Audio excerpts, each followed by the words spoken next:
swim, bike, run. This is Endurance FM with Graham Brown.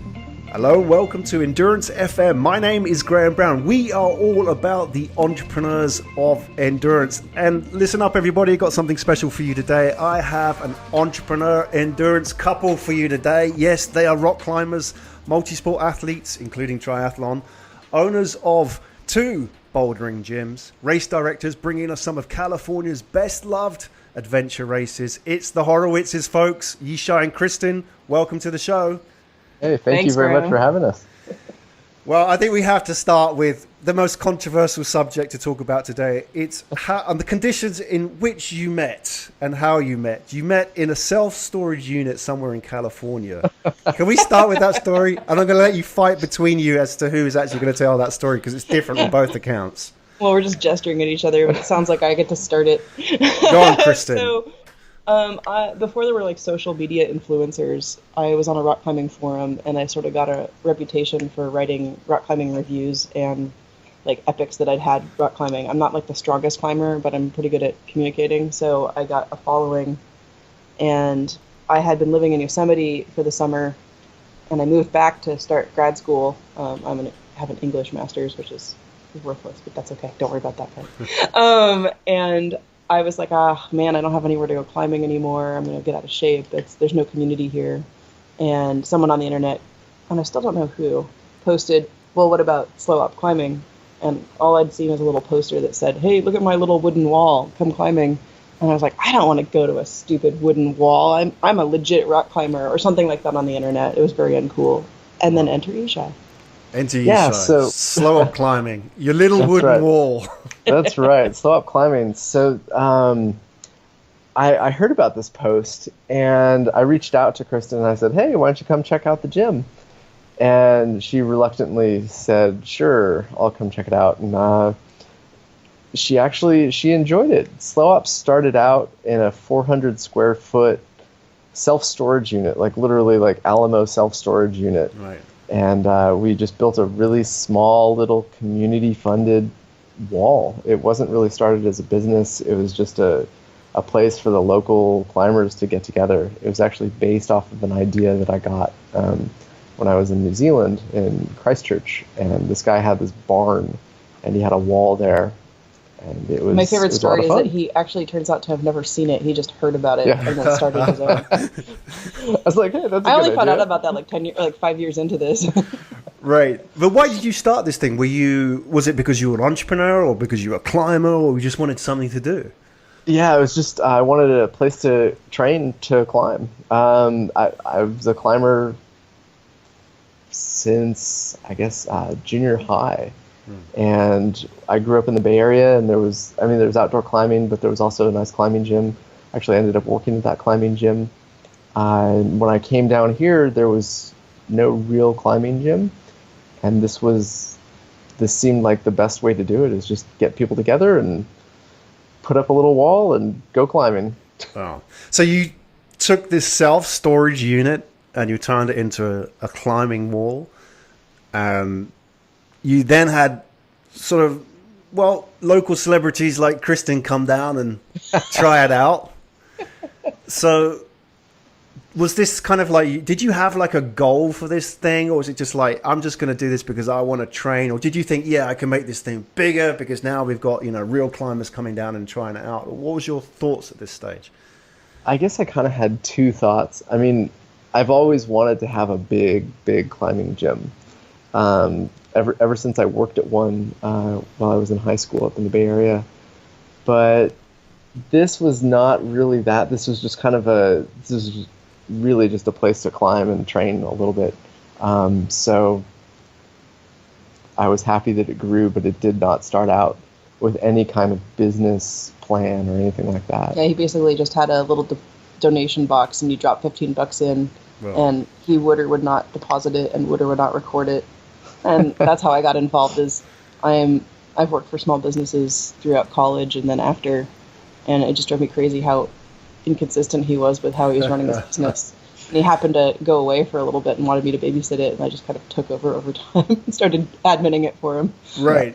Was that what you Kristin, when you saw this gym, you saw, wow, this thing's actually, a proper business, but, Yishai isn't it wasn't. running It was like not that. It wasn't that it was a proper business. It was literally just a wood wall in a closet. But it was that, number one, I was very impressed with his personality and that he was going to reach out to me and say, despite me being a jerk, which I admit, and I've learned my lesson to not say anything about something I don't know anything about.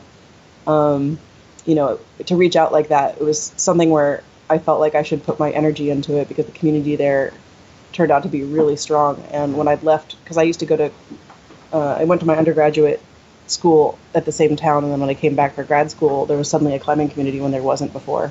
And it seemed like it was the place you had to be if you wanted to be in the community. Right. So, and then I'm the kind of person where he's the kind of person that's like, this seems like a good idea, I'll start something. I'm the kind of person that's like, this thing isn't perfect, so let me see if I can't tweak it. And so I look for leadership roles, and that's kind of how this started going for us.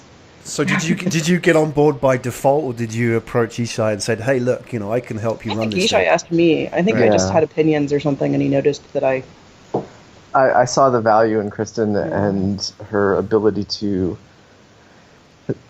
improve things, really, and to manage things. So how did things change from there on? I mean, you are still I'll use your words, little wooden wall in a self-storage unit, right? Not to be any disparaging, No. but that's what Kristin said, right? But you've got this growing community now. What's happening now? What it was. So as time went on, I think we were there for like 2 years, 3 years. It's always 3 years.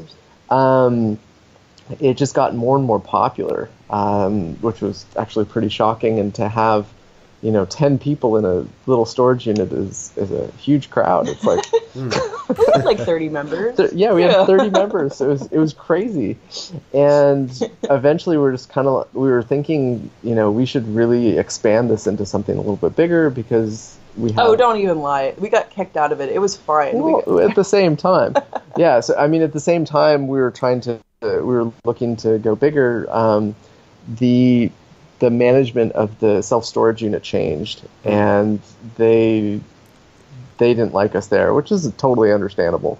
And at the end, they were accusing us of like pooping in bags and leaving it around the storage unit.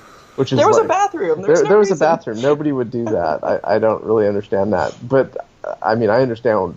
They wouldn't want a bunch of people cruising in and out all the time. So we got kicked out of there, and we had about a year where we didn't really have anything going on. We had Dan up, where we took all the walls, stuffed them into your garage, brought all the holds out, and it was like outside, and it was gross, and nobody went to it. So, we had that. And then we ended up moving. Well, you're skipping this. My favorite part. It's how this all Go on, started. Kristin. You have to tell the story. Yishai never leaves anything like alone. Like we were like, well, Dan up. I guess that's the end of the slow up. But he gets on his bike and cruises around town and looking at real estate. And as we continue this, that's literally how all of this has happened, is him on his bike looking for real estate. So continue now. No, I don't have. Anyway, he found a place in a larger storage unit. We might call it a warehouse. What was it, 1,000 square feet? And we got together with all the old slow-op people and said, hey, what do you think about this? And they said, yeah, let's do it. And so they gave us $15,000 to build a legitimate climbing wall area with And, it's cool. We made it into, like, all the magazines. Everyone was really proud of us. We're the country's first nonprofit bouldering gym. And everybody who was a member got to put a piece of wood up on the wall or cut it. Or it was a very involved process. And so you went back to the people who were originally part of those first 30 members and their network and so on. You said, hey, look, we're building this gym. Can you help fund it?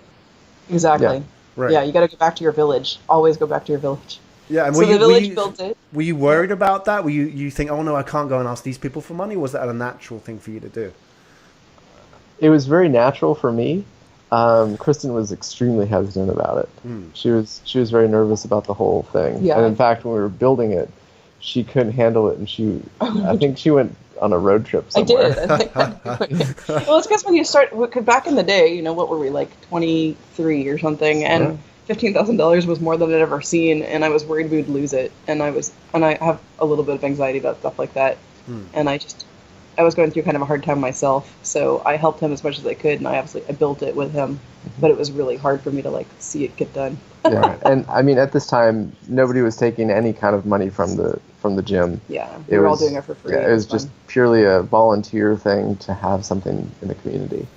Right. So when you were doing all this, you were, you're saying you weren't taking any money out of the gym. You not long out of college. How were you supporting yourself whilst you were doing all this? We were both office managers. Office managers. We hated it. We would like take each other out to lunch and talk about how much we hated our jobs. Right. And like, to be fair, it's not that our employers were terrible. We just really hated the jobs. Right. It's not you, right? Office managers. No, I mean, like, one of our employers might hear this because he's a good friend of ours. Exactly. It was great. There's nothing they could have done to keep you there, right? Because you had just this... didn't have the right personality for it. The 8 to 5, like, I still have dreams about having to have an 8 to 5 job and being horrified by it. So you were working full-time as office managers and you were building this gym. Mm-hmm. Right. Mm-hmm. And so you went to the community, the village, as you say, and you asked for the money to help fund this, and they came up with the goods, and then you built this gym. And then what happened next? Are you still working full-time and then trying to do this thing on the side? Yeah. Right. And so the key to all of this is 3 years later, the gym is overly full. We've never advertised it. It's all been word of mouth. And we actually went out on St. Patrick's Day, which, as you know, in the U.S. is kind of a big deal. And random person was talking about the climbing gym to us without knowing who we were and said, like, oh, it's so dangerous. People are just falling left and right, and I don't want to be there. And so we'd hit our capacity.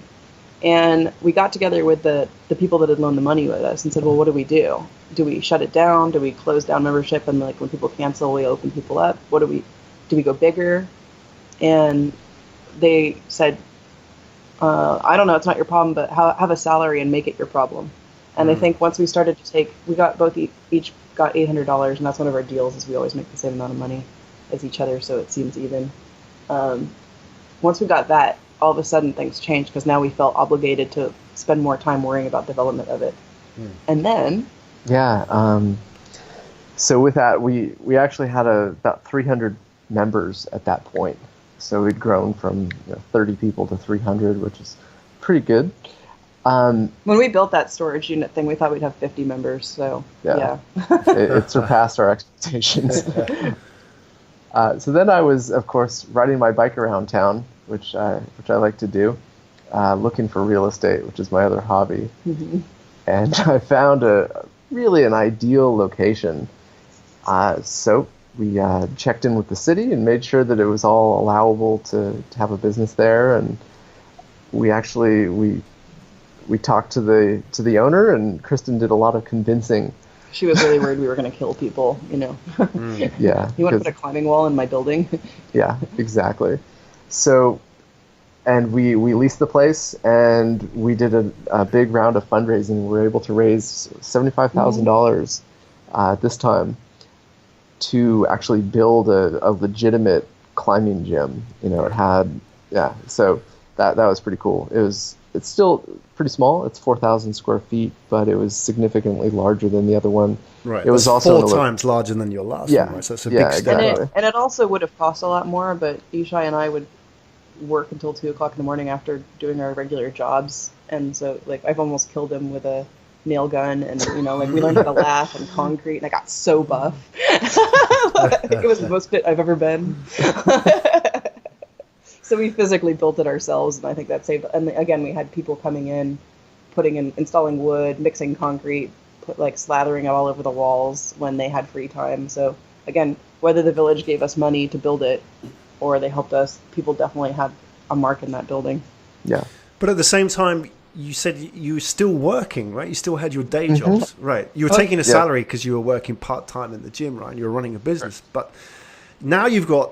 Were you moving one facility to the other, or were you opening a second facility? facility? Had to melt it down, the other one. It was amazing. We tried all different methods. It was so dangerous.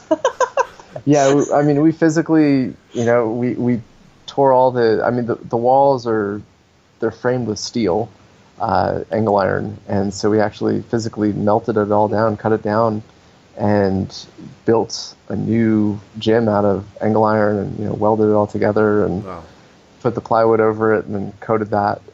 So I mean, it was like physically pretty demanding work. Yeah, it was really cool. It was the first time we got official city permits for it. So we had our friends who are professional welders come in and do the welds and get the inspectors sign off on it, and then everything else we just did ourselves. It was great. It's a lot of work, though. I mean, physically and emotionally, what sort of state were you in at the time? I was so broken down. We both had to get a massage every week to like break. We had like tendonitis. I had to wear braces. It was so bad.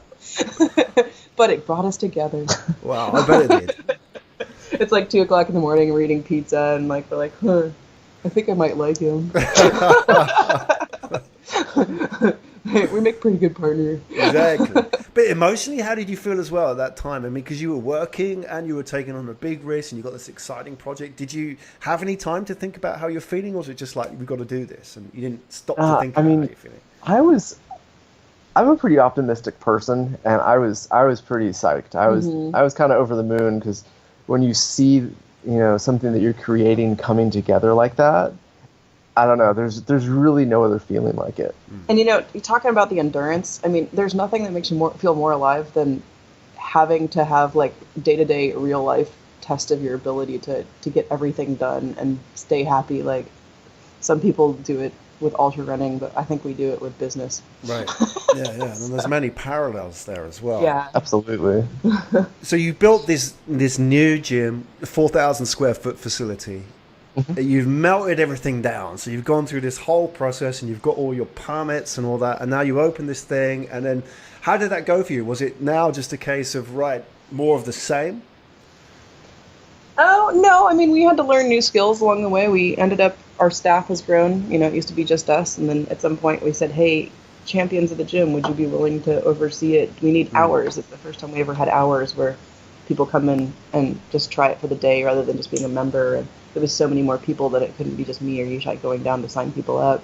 So, we had to learn IT, because we've got all kinds of computer software stuff that allows people to get in. We had to learn management skills so that we have to manage all the rest of the core volunteers and train them. We've had to learn, we didn't know about like workers' comp. So we found out about that a few years into it. It's definitely been a learn by doing. And the one thing that's been pretty cool is that it turns out that if you kind of mess up, but you're being a good person, really the consequences aren't that bad. Like, I mean, we're a nonprofit, so IRS we never really got in trouble with, but I got so many letters from the IRS, and I'd be like, oh God, what's this? I'd be so nervous, and now I get them like, whatever. And even then, like, people are cool. And that's what's cool about it, is I think you start out scared of all the processes, and as long as you put your head down and plug away, you'll be okay. Right. And you've got some great people in your corner as well. We'll talk about that. Absolutely. I mean, that's so important for what you're doing, right? Yeah. I mean, we've definitely collected, the helpers throughout the years that can really and advisors get us through. Like, I had somebody, I'm not going to tell his name because I don't think he could get in trouble for this one, but he's involved in the climbing industry, and I was like, well, when do we get insurance? And he says, when you have something to lose, that's when they'll sue you. Right. So, when we couldn't afford insurance, we didn't have it, and then when we could, then we have it, and well, that's a street smarts way of building a business, isn't it? Rather than the sort of what they'll teach you in business school, and that's probably the better way of doing it. So was there a point now where you were growing this, where you became full-time, or you started thinking about going full-time and leaving your normal jobs, quote unquote? Yeah, it was sort of a slow process. I mean, I think neither one of us made a shift over. We just started to give ourselves, like the board would give us raises. And I mean, it's still not it's our full-time job, but we have another job too. Obviously, we put the events on. I phased out I used to be a English professor, and I phased that out, but that was to focus on the event business, not the climbing. Right. So it's just sort of a natural evolution. I don't, people say like, here's your 5-year plan and stick to it. And like, we generally are like, well, where do you want to be in 5 years? But we never look at it once we have that conversation, and things just sort of naturally evolve. So on top of this as well, I mean, you've also got this second facility in Santa Maria, this 10,000 square foot, which is, twice as big as the last one. What's the story with that one? So that comes about.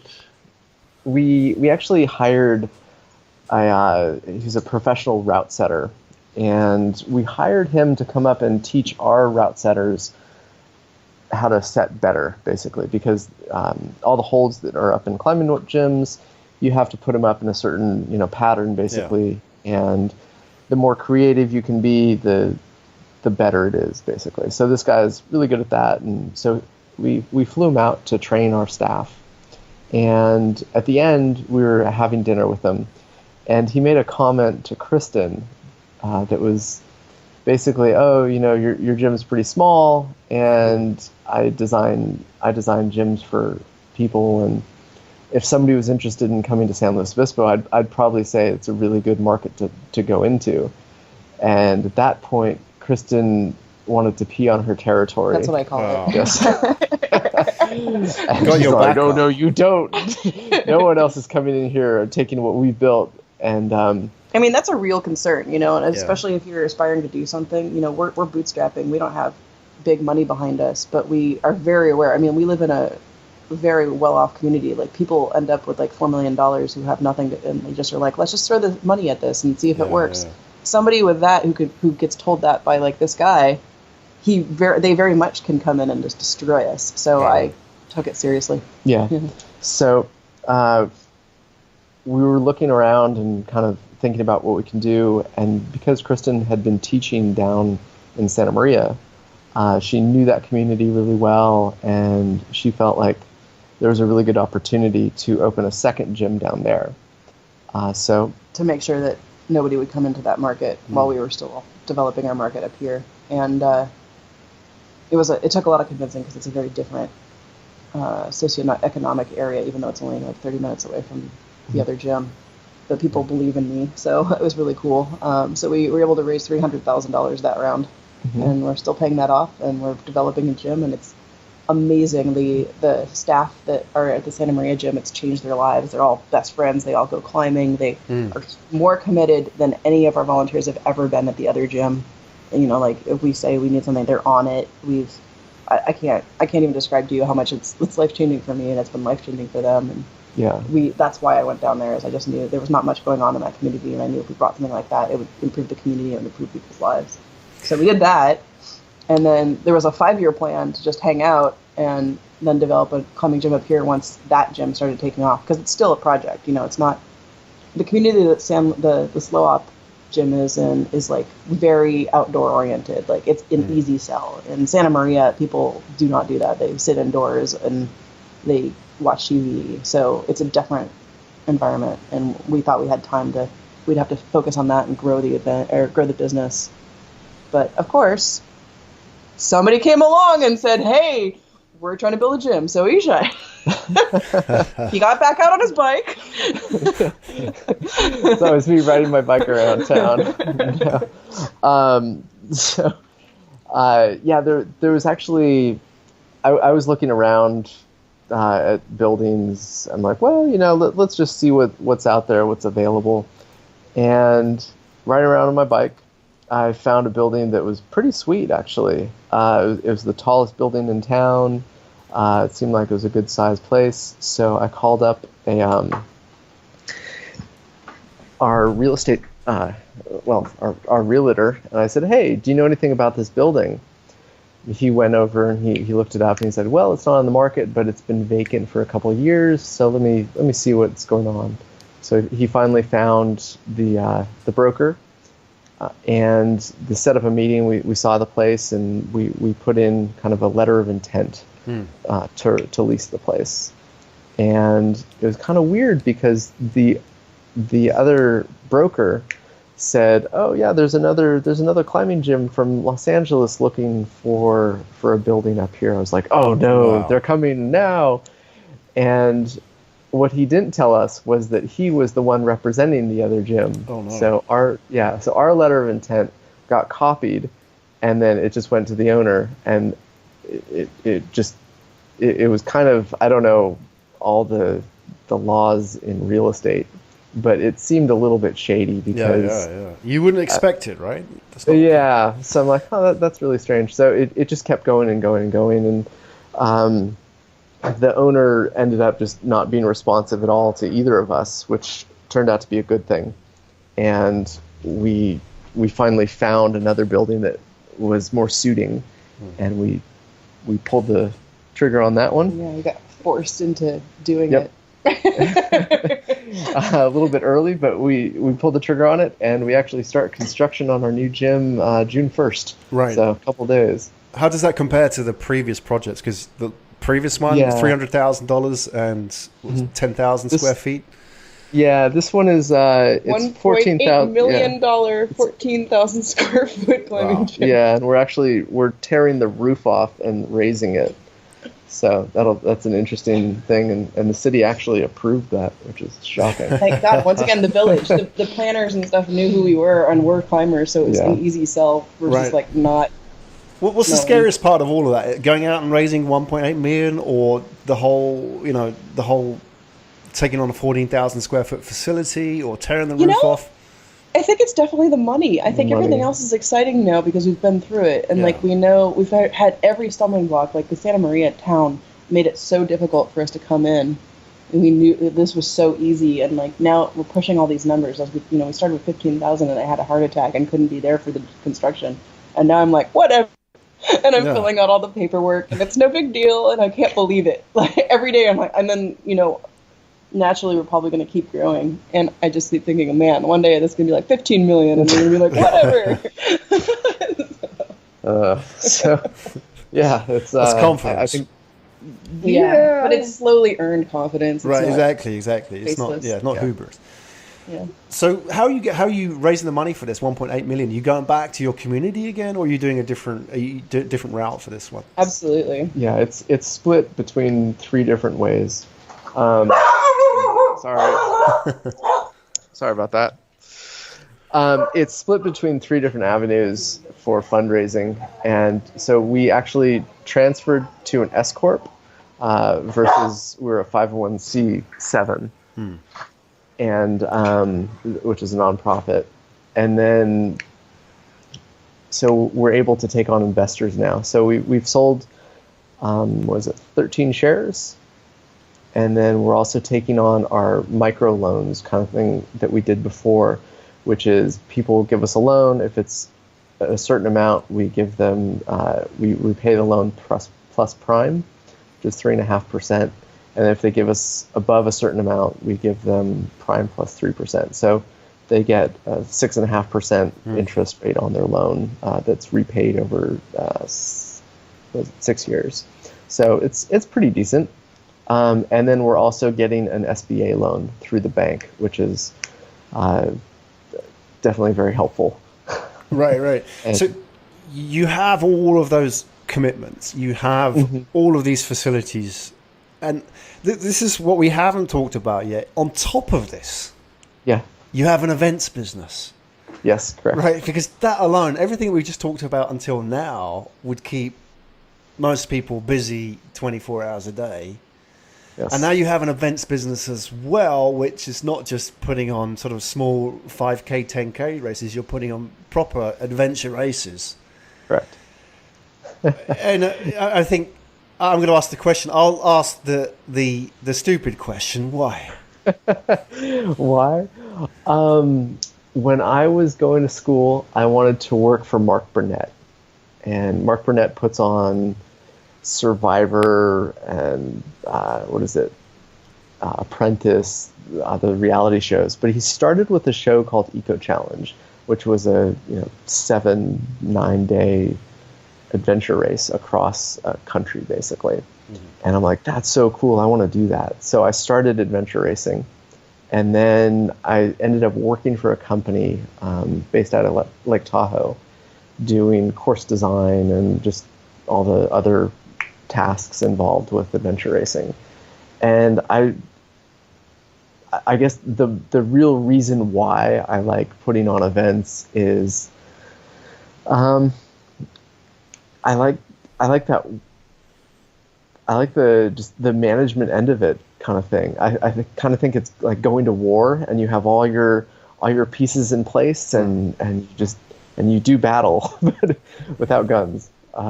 So I think it's kind of a beautiful thing. The other component that I really love is finding adventurous places and being able to kind of show other people those places, things that they wouldn't be able to experience without me doing that, really. Well, let's talk about some of those places in a minute. But I mean, you say you enjoy doing these things, but when you're so busy with the gyms, do you have time to think about things like enjoyment? That's just a luxury at this time, isn't it? I mean, you must be seriously busy as a couple. I just wondered how you find time to put all this stuff together. Yeah, we're pretty busy. We always manage to find. Right. I spend a lot of my free time looking for hacks on how to be the most productive I can possibly be. Yeah. Like I have an app called Blinklist that like summarizes all of the books ever, and it has little details, and I like go through it and I find it and I write it down and then I implement it and I don't even think about it. Like you just have to, and you have to schedule, and then you have to like. I have so many so much stuff you have to do to be able to be productive. Well, you're both quite Just productive. don't Are you sort of quite clear about what you don't want to waste your time on? Because, you know, one of the themes I get with people on Endurance FM is that, you know, to achieve all these things, it's not just saying yes to everything, but they've got to say no to a lot of things as well. Absolutely. I mean, TV's the obvious one, things like that. But what about with yourselves? I mean, are you quite clear about what you're not going to spend time on, what you've said? I think the only thing that we say no to is actual projects. And usually it's me saying no. Yeah, she definitely keeps me in line with that stuff. We get project proposals that might seem interesting, but they'll take away from what our priorities are. So you're quite clear about that. Okay, we'll come back to that in a minute. Tell me some of these adventurous places that you take people on with your events company. Yeah, it varies, but we have been putting on a 12-hour adventure race here for the past 10 years. This will be its 11th year, and it kind of circulates all around San Luis Obispo and Santa Barbara County, so two pretty big areas. There's a lot of unexplored things, a lot of coastline, really, really beautiful places. So we've done that. We've also done our 24-hour races, which is 24 hours nonstop. Our last one went from the top of Mammoth Mountain, which is up in the Eastern Sierra, to the city of Bishop, which is you go from 10,000 feet to, I guess, 4,000 feet, but there's a lot of up and down in between, and from the mountain to the desert, so really beautiful things there. And then our triathlon it goes from Morro Bay, which is, it has this beautiful rock in it, really, which is kind of what it's known for. And it goes up Highway 1. We actually close a lane of Highway 1 north and south up to Cayucas, which is, I don't know how to describe it. It's just kind of just a beautiful cool coastal beach fishing town. village town area. Yeah. And then, of course, there's the national and international things that we do. Yeah. So, I mean, those are kind of what we do locally. We've also worked on projects all around. I've done some obstacle design work in the OCR community, obstacle course racing community, for a race in Kuwait City, as well as a race in Russia, which is actually a series. In the middle of winter. In the middle of winter. That was their first race in Moscow in winter, which sounds terrible. Wow. They're hardy souls. Go Russians. Yeah. Fantastic. So you're doing... We've been race directing in Nicaragua as well. Yeah. That's an adventure. Yeah, I've Was that with the Fuego y Agua events? Yeah. It was for the Fuego y Agua ultra runs. Amazing. I wonder as well, when you're doing this, because, I mean, I've never directed a race, but I've been involved in a lot of races. If you're a race director, you can't kind of outsource this stuff. You have to be on the ground, right? You have to be there with the radio, the shortwave radio, in touch with everybody. You can't kind of build this business in a way that you can say, right, you can take over this or you can take over that, or can you? I mean, maybe I've kind of think of it in the wrong way, because I look at what you're doing with the gym and all these projects, and also designing courses abroad. You've got to be able to outsource some of this stuff. You've got to get really good people in to be able to do your work that you can trust to be able to take it over, right? I mean, how does that sort of work for you? I think it really depends on your goals. I mean, we're still a two-person operation and have been since all that's been founded, and then we bring in really capable friends when we can and work with other people. But, I mean, if you want to stay small and do what you love, like Yishai really loves being on the ground and involved in it.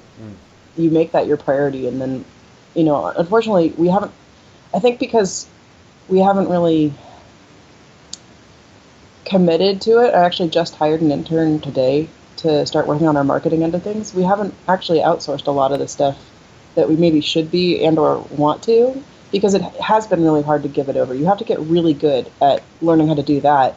And I think that's not a skill that we've acquired while we've been doing all this. And, there's what's that book called? That's the 3 different types of people. There's the manager and the technician and the whatever it was. There's this book out there. I'll have to look it up for you. Sorry. But basically, like, we're technicians. Like, we know how to, E-Myth, the E-Myth manager. Oh, yeah.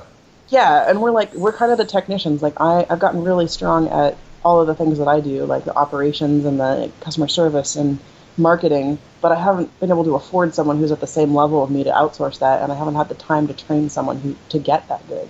And I think that Yishai's tried to get race directors to fill his role, but they've always been a little bit more wanting, and I kind of feel like to be a race director, you sort of, to be at the level we want it to be, we're not just cookie cutter. It's really involved. You have to be an entrepreneur. Like our race director for the Marbe Tri is also a professional adventure photographer, and she's a triathlon coach and a pro-level triathlete. Right. And I'm having a hard time trying to train her to stay focused on her stuff because she's having a hard time staying focused in general. And it's like, I know why, because she's us. Yeah, I will say one of the beautiful things about the climbing gyms are they actually manage them. A lot of the times they manage themselves. Like, we don't have to go into the gym every day, which is a beautiful thing. So it's gotten to a point. However, it's going to regress, and it's going to require a lot more work from us. Yeah, to launch the new one. Yeah, to launch the new one.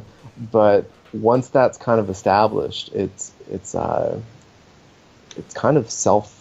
It doesn't self-run. No, it's it the doesn't village self-run. running It's it. the village you find running. the community Yeah, that loves that it, is true. and like those are the people. Yeah. I don't have to go in because I can call someone up and be like, Exactly. "Oh, this is down. Can you go fix it?" And they say yes. So, But they it doesn't need the kind of attention and on the ground detail that you would Exactly. with an event, right? So you've got this Exactly.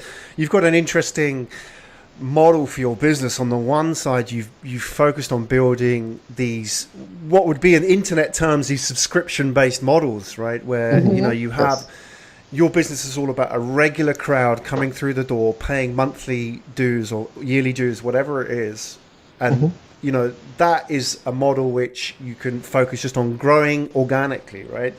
And it keeps coming through. As long as you manage it and look after it and don't screw up, that will look after you. And then because you have that base, you can go and take these big risks with these events. And events are like really lumpy in terms of effort and revenue. But you can't just have an events business without this this sort of regular revenue from the gym as well, right? So you have an interesting mix which seems to sort of work together, right? You summed it up fantastically. Thank you.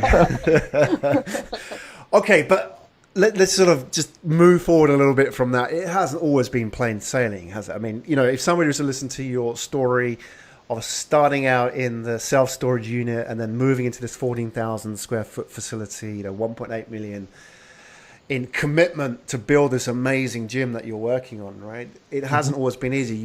You've not just had challenges with distractions and focus and the normal kind of stuff, but you've also had to learn a lot of things the hard way along the way, right? What sort of lessons have you learned? Because you're not schooled entrepreneurs in the sense that you didn't do the MBA then to go and start a gym, right? You learn the best way to build a business, which was to go out and do it yourself, right? Make your own mistakes. Are there any kind of lessons that you can kind of share with people that you feel you've learned the hard way? I think the thing to know, first of all, is because we have this symbiotic relationship with the two businesses, I think doing both of them at the same time, along with other side projects or other things, have really protected us, where that we would have probably fallen on our faces and lost more than we have because of that, just as you were saying. Like event business, we had a period of time where we weren't really making all that money, and it was just built on passion, but it was okay because we were still small enough that we didn't have any assets that we could lose, and people gave us a pass because we were sort of new at it. And even then, our relationship between Yishai and I wasn't fully solidified in terms of understanding who was responsible for what. And all of that stuff came under like great duress. So, we put on an event. We were encouraged to put on this one event that that used up all of our resources and all of our financial money, and we were promised big returns on it by the landowners who wanted to have the event on it, and we put all the money up for it, and we ended up 30 grand in the hole, which, you know, where does that money come from when you're running an event business and you're cash poor? It comes from not paying your bills and calling your parents up and asking for help. You know, we didn't have the credit at the time to even cover it in that way.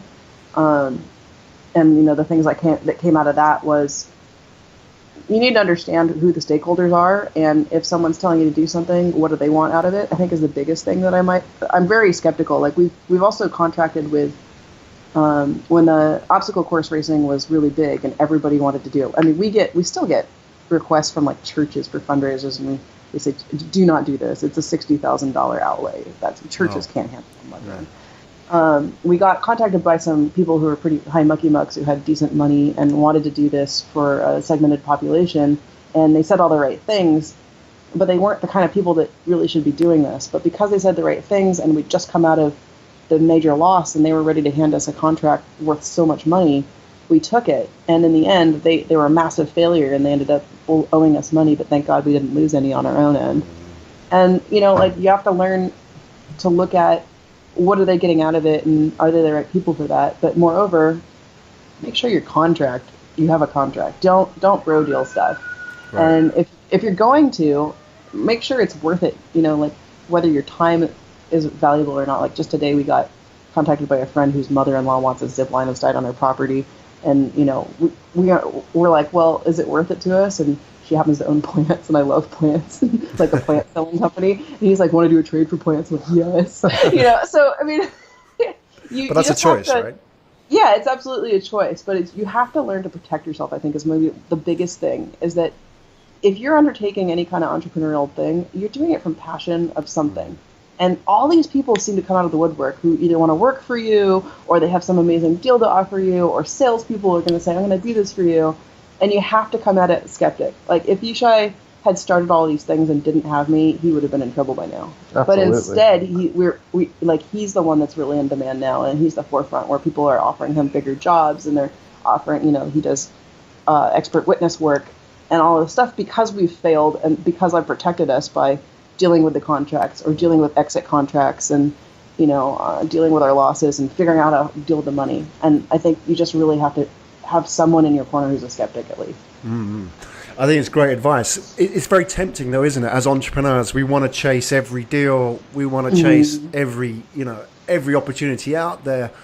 Yep. But you're saying that, you know, as you start out, it's kind of different. But when you become successful and you're making money, you attract a lot of opportunities, and opportunities come in many different forms, right? There's good ones and bad ones. And your default position now is almost no. Yeah. This opportunity has to checklist these items first before I'm going to consider it, right? And you talk about there's actually on our website, and I just developed one for our climbing gym too, because we have people contacting us all the time for help getting gyms started, and I really want to help people. I mean, that's why we're doing this podcast. But, you know, it's becoming a time suck for us, because we'll get contacted and someone wants help on something, and I'm like, look, I don't have time to do this. So there's two things that I've done. One of them, we wrote a book on how to put events on. And so I'm like, hey, if you want help, here's the book, because I don't have time, but here's the sources that I would give you.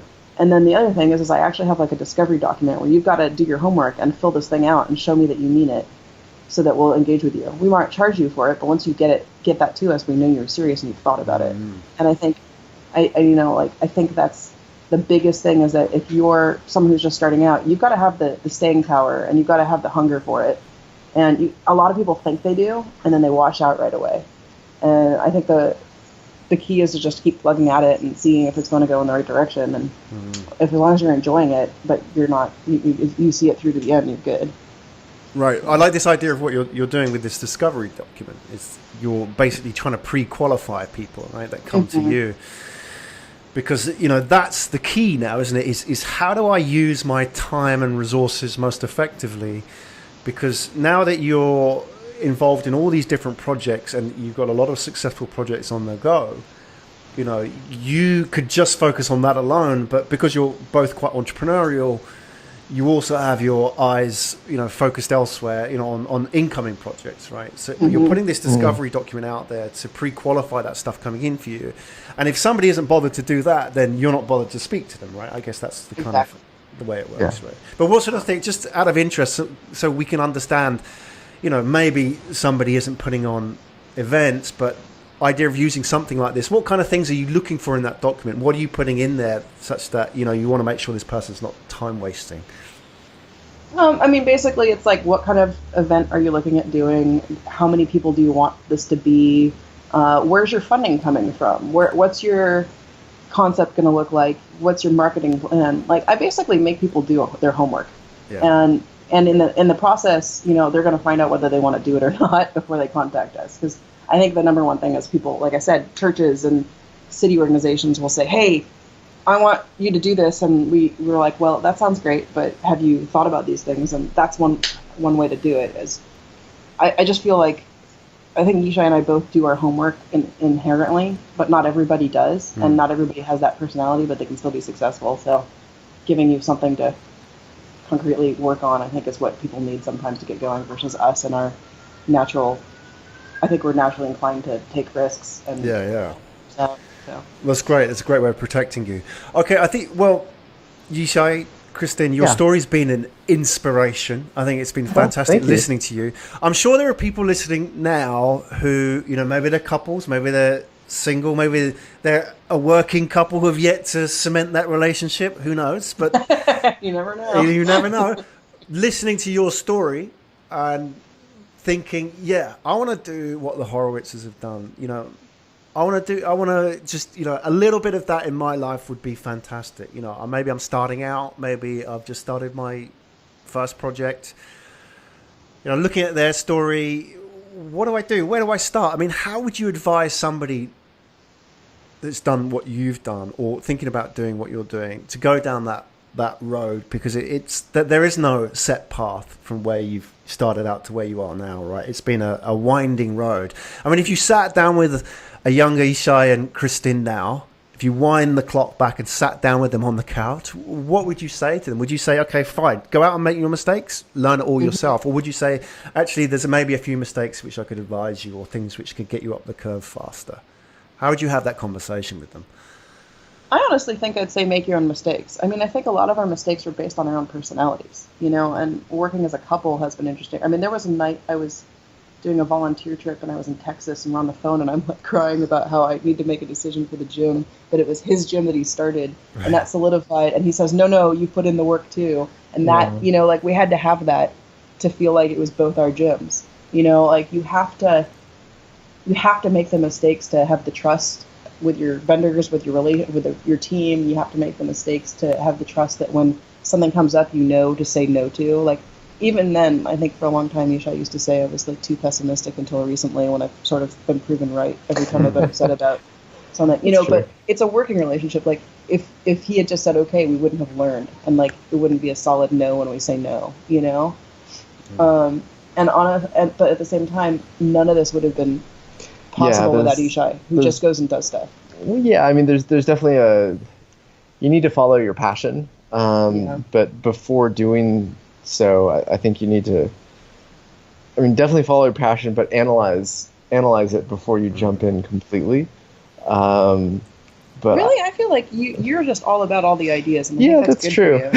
I'm the animal. Don't listen to him. Don't listen to me. No, seriously, follow your passion, and if you love it, and if you're driven, and you don't want to do anything else besides that passion, that's worth it. Go for it. I think that's what I do.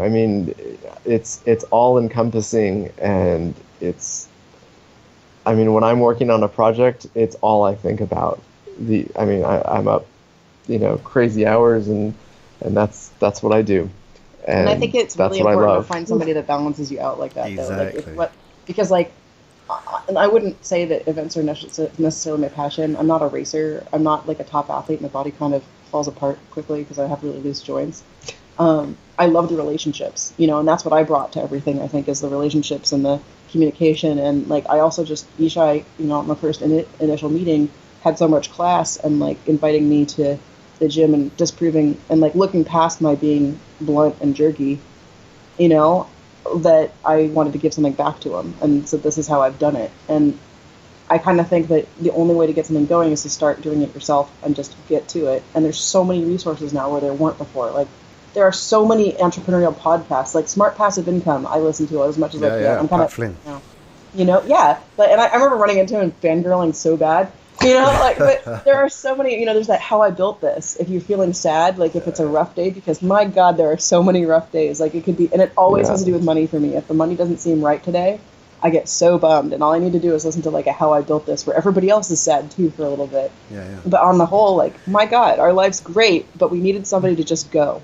And that's, I think, the thing that you need to do. And I think so many people are like, oh, I should write a book, or, oh, how do you do all this stuff? And it's like, stop sitting on the couch and wondering and just take the steps. And there's no reason. The internet has made everything possible.